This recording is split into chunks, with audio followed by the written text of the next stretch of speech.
Welcome back. સમાચારમાં આગળ વાત કરીએ। વાતાવરણ કોઈ પણ હોય પરંતુ છેવટે તો તાતને જ રોવાનો વારો આવતો હોય છે।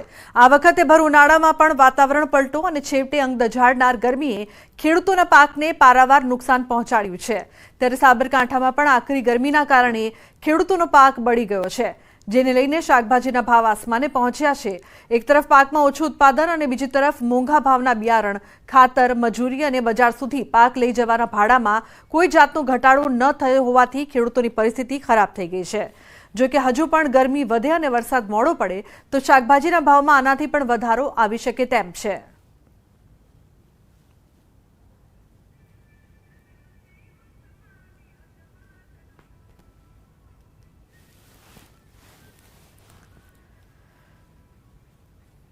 ગરમી વધવાના કારણે ખેડૂતોને જે પાકમાંથી ઉત્પાદન મળતા હતા, પહેલા જે હવે 10 થી 15 પાઉચ ભીંડા લઈને આવતા હતા, એની જગ્યાએ 4-5 પાઉચ થઈ ગયા છે। અતિશય ગરમીના લીધે બહુ ગરીબ પડે છે। દૂધી હોય તો દૂધીના બોપચા પડી જાય છે, ભીંડા હોય તો ભીંડાના ફૂલ ગરીબ પડે છે। એનાથી જે પ્રોડક્શન જે મળવું જોઈએ એ દારા ગરમીના લીધે ઘટતું જાય છે। એ પેલા 25 કપાઈ ગયો તારે, એના કારણે ત્યાં ભાવ બી પ્લસ થયા છે, પણ હમ માલ કપાઈ ગયો એટલે પૈસા તો એટલા જ આવે છે, મજૂરી એટલી લાગે છે, એટલે આ ભાવમાં તો કોઈ ના પોસાય। તો સુરેન્દ્રનગરમાં દુધરેજ નજીક નર્મદા કેનાલ પરનો પુલ ભ્રષ્ટાચારની ચાડી ખાઈ રહ્યો છે। ધ્રાંગધ્રા જવા તરફના પુલ પર એક જ વર્ષમાં 4થી વાર ગાબડું પડ્યું છે, જેના કારણે વાહન ચાલકો ફરી જીવના જોખમે ત્યાંથી પસાર થવા મજબૂર બન્યા છે। પુલ પર દર વખતે ગાબડું પડે છે અને બેદરકાર તંત્ર દર વખતે થીંગડા મારીને સંતોષ માની લે છે। તંત્ર દ્વારા હાલ સમારકામ તો કરવામાં આવ્યું છે, પરંતુ તેમાં પણ લોટ પાણીને લાકડા જેવો ઘાટ સર્જાયો છે। સમારકામના બીજા જ દિવસે ફરી રોડ પર તિરાડો જોવા મળી રહી છે, ત્યારે સ્થાનિકો યોગ્ય સમારકામની માંગ પણ કરી રહ્યા છે, પરંતુ તંત્ર હજુ કોઈ મોટી દુર્ઘટનાની રાહ જોઈ રહ્યું હોય તેવું લાગી રહ્યું છે। ધ્રાંગધ્રાનો જે નેશનલ બ્રિજ આવેલો છે, જે નર્મદા કેનાલથી પસાર થાય છે, આજે વર્ષની અંદર આ 4 વાર ગાબડા પડ્યા અને 4 વાર આ રોડ બંધ કરે, ટ્રાફિક જામ થાય છે અને 4 વાર થીગડા મારે છે। ત્યારે મોરબી જેવી દુર્ઘટના બનશે, આ તો વહેતી કેનાલ છે, આમાં ક્યારે શું થાય તેનું નક્કી નથી, કેટલા માણસો મરી જાય છે। મોટી દુર્ઘટના બનશે ત્યારે સરકારી તંત્ર જાગશે એવું લાગે છે। જે હેવી કેનાલ છે કે જે બે કાંઠે પાણી છે વહી રહ્યું છે, એમાં ગમે ત્યારે પડી શકવાની પૂરેપૂરી શક્યતા છે। તો સરકાર શું મોરબીની હોનારતની જેમ આ હોનારતની પણ એક રાહ જોઈ રહી છે, અસંખ્ય માણસોના જીવહાનિની રાહ જોઈ રહી છે। એ મારો પ્રશ્ન છે અને એ બાબતમાં સરકાર શું યોગ્ય તાત્કાલિક નિર્ણય લેવા માંગે છે, એ આપના માધ્યમથી હું સરકારશ્રીને વિનંતી કરું છું। સુરેન્દ્રનગર શહેરને કચ્છ સાથે જોડતા મુખ્ય હાઈવે પરના દુધરેજ નજીક આવેલ નર્મદા કેનાલ પુલ પર છેલ્લા 1 વર્ષમાં 4થી વાર ગાબડું પડવાનો બનાવ બન્યો છે અને જેને લઈ અને વારંવાર વાહન ચાલકોને હાલાકીનો સામનો કરવો પડે છે અને તંત્ર જાણે કોઈ મોટી દુર્ઘટનાની રાહ જોઈ રહ્યું હોય તેમ વારંવાર આજે નર્મદા કેનાલ પરના જે પુલ છે એમાં વારંવાર ગાબડા પડતા ઠીકડા મારવાની જે નીતિ છે એ તંત્ર દ્વારા અપનાવવામાં આવી રહી છે। આપ ટીવી પરના દ્રશ્યોમાં જોઈ શકો છો કે આ ગઈકાલે સાંજે જ આ પુલ પર ગાબડું પડ્યા બાદ તંત્ર દ્વારા રિપેરિંગ કામ હાથ ધરવામાં આવ્યું હતું, પરંતુ હજુ પણ આ રિપેરિંગ કામમાં પણ લોટ પાણીને લાકડા હોય તેવી સ્થિતિ જોવા મળી રહી છે। ગઈકાલે સાંજે જ આ જે પુલ પર છે રિપેરિંગ કામ હાથ ધરવામાં આવ્યું હતું, પણ આજ સવારે આ રિપેરિંગ બાદ પણ અત્યારે જે પુલનું રિપેરિંગ કામ કરવામાં આવ્યું છે તેને બાદ પણ તિરાડો જોવા મળી રહી છે, જેને લઈ અને કોઈ મોટી દુર્ઘટનાનો ભય છે। ત્યારે તંત્ર કોઈ મોટી દુર્ઘટનાની રાહ જોઈ રહ્યું હોય તેવું લાગી રહ્યું છે, ત્યારે તાત્કાલિક યુદ્ધના ધોરણે આ પુલનું યોગ્ય સમારકામ કરવામાં આવે તેવી ક્યાંક ને ક્યાંક શહેરીજનોમાં માંગ ઉઠવા પામી છે। અક્ષય જોશી, ન્યૂઝ 18 ગુજરાતી, સુરેન્દ્રનગર। અમરેલીમાં એક સાથે 300 દુકાનો સીલ કરવામાં આવી છે। ફાયર એનઓસી મુદ્દે તંત્રની કડક કાર્યવાહી। જિલ્લા પંચાયત રોડ પર સીલિંગ કાર્યવાહી કરવામાં આવી છે। સરદાર શોપિંગ સેન્ટરની 300 દુકાનો સીલ કરવામાં આવી। પૈસા તો ભરવા પડશે અને 2-3 દિવસમાં દુકાન ખુલે એવી વ્યવસ્થા અમે લોકો પૈસા કાઢી કરશું।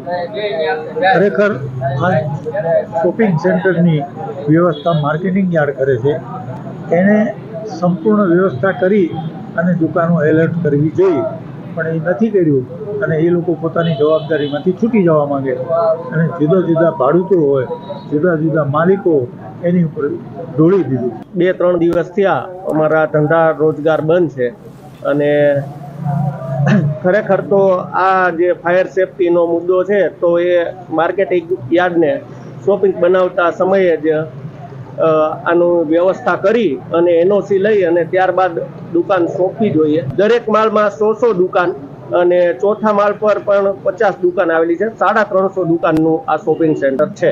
રાજકોટ ગેમ ઝોનમાં અગ્નિકાંડ થયા બાદ તંત્ર સફાળું જાગ્યું અને તમામ જગ્યાએ ફાયર સેફટી માટેના પગલાઓ લેવામાં આવી રહ્યા છે. અમરેલીના જિલ્લા પંચાયત રોડ પર આવેલા સરદાર શોપિંગ સેન્ટરમાં આજે ત્રીજો દિવસ છે કે 300 દુકાનો સીલ કરી દેવામાં આવી છે. આપ દ્રશ્યો જોઈ શકો છો કે તમામ દુકાનો છે બંધ કરી દેવામાં આવી છે. આ 3 માળનું કોમ્પ્લેક્સ છે. દરેક માળ પર 100 દુકાનો છે. તમામ દુકાનોને સીલ મારી દેવામાં આવ્યા છે ને દરેક વેપારી હોય કે ઓફિસ ધારક હોય તમામને ફાયર એનઓસી લેવી, ફાયરના સેફટીના સાધનો લેવા માટેનું કહેવામાં આવી રહ્યું છે.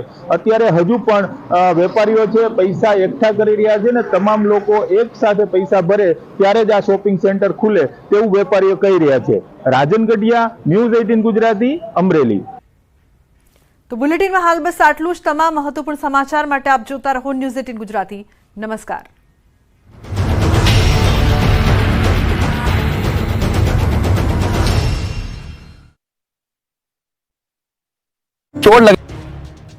ગુજરાતના ખેડૂતો વાવણી માટે તૈયાર થઈ જજો. ગુજરાતીઓના આબમાંથી આગને બદલે હવે આકાશમાંથી વરસશે મેઘમહેર. ગુજરાતમાં ચોમાસું શરૂ થવાને ગણતરીના દિવસો જ બચ્યા છે. આવનારા શનિવારથી ચોમાસાનો વિધિવત પ્રારંભ થવાનો છે. એ પહેલા રાજ્યમાં પ્રી મોન્સૂન એક્ટિવિટીનો પ્રારંભ થશે. ગુજરાતમાં 7 દિવસ વરસાદ પડશે. 2 દિવસ સામાન્ય વરસાદની આગાહી હવામાન વિભાગે કરી છે. કેટલાક વિસ્તારોમાં થંડરસ્ટ્રોમની પણ આગાહી છે. ગુજરાત પર સાયક્લોનિક સર્ક્યુલેશન બનતા વરસાદ પડી શકે છે. વરસાદને કારણે તાપમાનમાં ઘટાડો થશે. હવામાન વિભાગે 11 જૂન સુધી વરસાદની આગાહી કરી છે. 8 જૂને દાહોદ, છોટાઉદેપુર, ડાંગ, નવસારી, વલસાડ, તાપી, દમણ અને દાદરાનગર હવેલીમાં વરસાદની આગાહી છે. 9 જૂને પંચમહાલ, દાહોદ, મહીસાગર, વડોદરા, છોટાઉદેપુર, નર્મદા, ભરૂચ, સુરત, ડાંગ, નવસારી, વલસાડ, તાપી, દમણ, દાદરાનગર હવેલીમાં હળવા વરસાદની આગાહી છે. 10 જૂને પંચમહાલ, દાહોદ, મહીસાગર, વડોદરા, છોટાઉદેપુર, નર્મદા, ભરૂચ, સુરત, ડાંગ, નવસારી, વલસાડ, તાપી, દમણ, દાદરાનગર હવેલીમાં હળવા વરસાદની આગાહી છે. 11 જૂને અરવલ્લી, આણંદ, પંચમહાલ, દાહોદ, મહીસાગર, વડોદરા, છોટાઉદેપુર, નર્મદા, ભરૂચ, સુરત, ડાંગ, નવસારી, વલસાડ, તાપી, દમણ અને દાદરાનગર હવેલીમાં વરસાદ પડી શકે છે. मैं नरेंद्र दामोदर दास मोदी ईश्वर की शपथ लेता हूं. 9મી જૂને નરેન્દ્ર મોદી દેશના પ્રધાનમંત્રી તરીકે ત્રીજી વાર શપથ લેશે. તે પહેલા દિલ્હીમાં નરેન્દ્ર મોદી સતત ત્રીજી વખત નેશનલ ડેમોક્રેટિક અલાયન્સ એનડીએના સંસદીય દળના નેતા તરીકે ચૂંટાયા હતા. જૂની સંસદના સેન્ટ્રલ હોલમાં 13 એનડીએ પક્ષોના એનડીએના 292 સાંસદો અને એનડીએ શાસિત રાજ્યોના મુખ્યમંત્રી, રાજ્યસભાના સાંસદોની હાજરીમાં બેઠક મળી, જેમાં રક્ષામંત્રી રાજનાથસિંહે વડાપ્રધાન પદ માટે નરેન્દ્ર મોદીના નામનો પ્રસ્તાવ મૂક્યો હતો. અમિત